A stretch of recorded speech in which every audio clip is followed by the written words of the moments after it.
So, how is it to be back in the Eurovision circus? Oh, it's fantastic. I'm having a ball. Tell us about it. How was the rehearsal? Oh, great fun. Really great. I mean, you know, the sound, everything is so good here. You just get up and enjoy every second when you're on stage. So we're just there, and of course these Egypts are telling me all sorts of stories in my ear, and I'm getting a bit distracted, but anyway.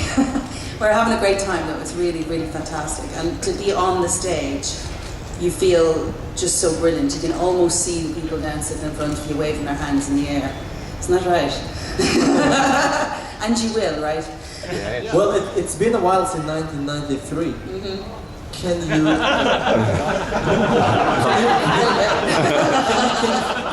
When you was on the stage, did you feel the same way as you did that time?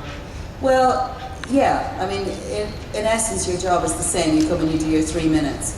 There's a few more people here this time. The last time was only 3,000 people in the audience. So I suspect you multiply that by 5, you really feel it.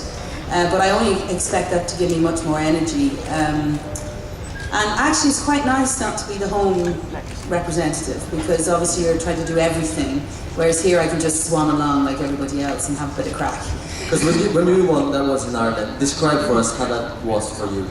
Oh, it was it was really very exciting. We didn't expect to win because we'd won the year before, and it was kind of before we started winning a lot.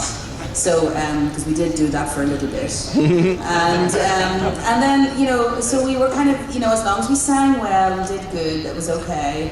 No one expected me to win. So when we did win, it was very emotional for everybody, because it was held in Mill Street, which was like a very small venue, which wasn't a proper venue. So for weeks and weeks and weeks, the crew and, you know, everybody who's working on it worked so hard over that time, and at the end of it, to actually win it was like everybody had won. And even now, when you meet someone who is at Mill Street, they get that little look in their eyes. It's like, oh, it's lovely. But I'm not sure they're that keen. I think they're hoping for a good second this time. How can you use that experience from that time till Oslo now? I think for me, to use the experience is really to know that there's a lot of love in the room when you do anything.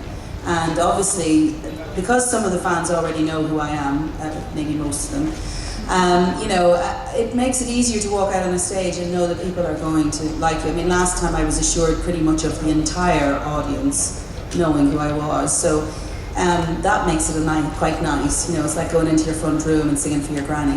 But not that I'm thinking that your grannies or anything. But no, it is much more exciting to be in a new venue and to be doing it in a different way. You know, it really is for me. But since 1993, the contest has changed a little bit since you won. Sure. The stage, the amount of money that has been used on this. Can you tell us a little bit how it was in '93? Well, in compared to now? Yeah, in '93, obviously we didn't do a lot of the promotion beforehand. You turned up on the day, maybe the week, you worked yourself to death for about 4 days. There was a lot of parties, I seem to recall. I vaguely recall some of them. And actually the Norwegian party was always the best, and always. And I'm not just saying that, because actually afterwards, when it came back to Ireland a couple of times afterwards, the Norwegian party was the first one I looked for, because I knew that they were going to be singing their hearts out all night, and that's exactly where I want to be. So yeah, the parties were different. Everything about it was quite different, except really in the end it's the same, because everybody's there. You get to know other delegates, you get to like them, you get to like their songs, you get to know their songs well, and by the end of it you're not really thinking about who's going to win until you hit the semi-finals or the final. The semi-final is a big change, obviously, but it means then if you do go into the final, you have done this performance on this level about 8 times, and if you're really lucky, 9. Do you find the pressure harder now than it was? No, not for me. I know people expect a little from me, and that's fine, but the reality is the job is still the same for me. I still have to sing, and I love to sing, so that's easy. That's all I can do. So the reality is, I know they won't beat me with sticks if I don't win this. But since you won once, why did you want to participate again? Well, I love this song. It's as simple as that. And to be honest with you, the amount of fun I'm having now, I don't know why you wouldn't choose to do that. So. Is it possible for us to hear a little bit from your song? Okay. When I cry.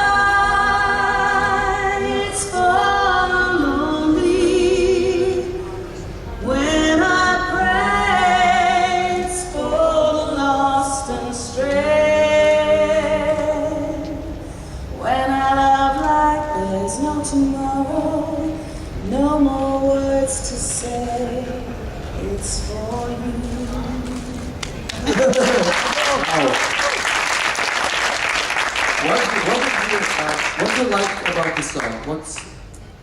Well, I like this song because it's about love, and I suppose at my stage in life, love that is supportive in the dark times is has a good message for you. But really, everything about this song uplifts you and makes you feel something when you sing it. And I think generally when people are listening to it live, they get it too. And you know, really, I love songs like that make you feel something. You know, that's it. Yeah, how can you use something from your own life when you are on stage and performing this song? Yeah, I would. You know, I've been lucky in my life. I've lots of people who've been very good to me and who love me. And no matter what happens, good, bad or indifferent, they're always there. And I think if you have that, you can understand the need for that in your life, you know. And so I suppose for me that's easy.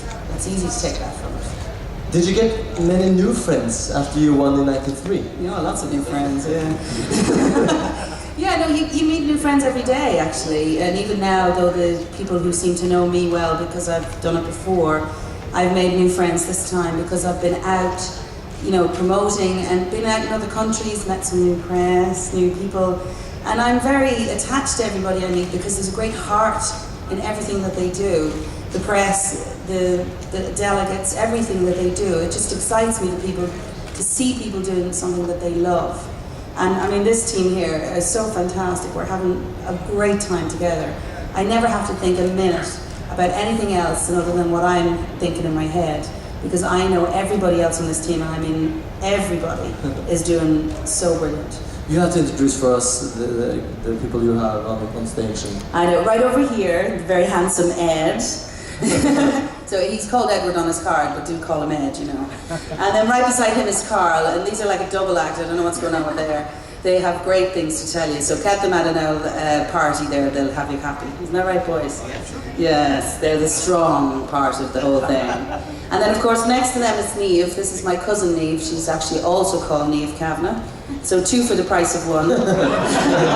And she's a musician, and she plays the whistle.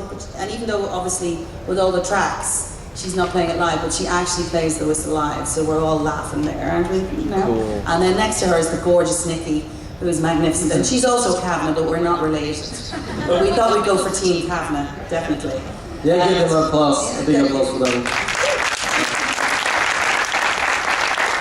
Why do you think Ireland has won so many times? I think Ireland does well, whether it's win or well in a competition, when they sing from their heart. Always, always. And so it's what we do best. And I think, you know, people respond to that. There was a time when we were the cheeky chappy of Europe also, you know, obviously. Everybody liked us because we weren't doing that well in life. And, you know, then we started to do really well, and then we're no longer cheeky chappy. But, you know, the truth is, I still say when we sing from our heart, people want to hear it. We saw pictures from the rehearsal now. Mm-hmm. Tell us about the performance. What are you going to do on stage? Well, first of all, I'm going to sing. I'm not going to jump about. There'll be no jumping about. Choreography is not my strong point, so I let everybody else do the lovely things. Personally, I think I just want to sing it in a way that people feel it. I want them to go, that was fantastic. And because they feel it in their heart. And I want, by the end of it, them to be actually singing it with me. You know, that's what I want. Whether I'm going to get it, there's another story. Tell us about